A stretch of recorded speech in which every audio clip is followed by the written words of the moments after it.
Suatu malam dini hari di Makassar, sosok mayat dalam plastik ditemukan polisi.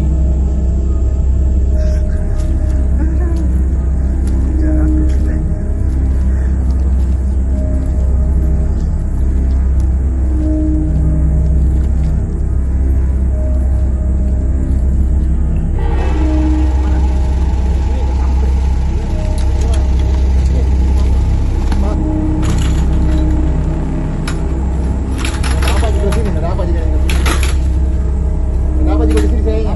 Kenapa?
Laporan ini diawali oleh aduan masyarakat tentang anak hilang.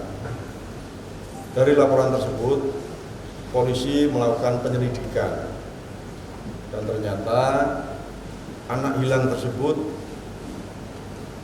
sudah ditemukan dalam keadaan meninggal.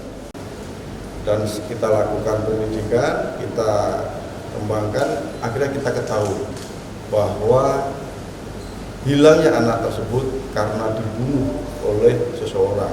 Dua pelaku sudah kita tangkap dan kita tahan. Tersangka mengkonsumsi konten negatif di internet tentang jual beli organ tubuh. Dari situ tersangka terpengaruh, tersangka ingin menjadi kaya, tersangka ingin memiliki harta, sehingga muncullah niatnya tersangka melakukan pembunuhan yang rencananya organ dari anak yang dibunuh ini akan dia jual. Ya, dari aspek sosiologis. Dari aspek psikologis, setelah ini tim penyidik akan mendatangkan psikologis atau psikiater untuk mengetahui sejauh mana tersangka ini tega melakukan perbuatan pembunuhan ini. Yang ketiga tentunya aspek yuridis. Pihak kepolisian sudah mengkonstruksikan pidana ini kita jerat dengan pasal pembunuhan berencana, pembunuhan dan Undang-Undang Perlindungan Anak, Undang-Undang Nomor 23 Tahun 2002.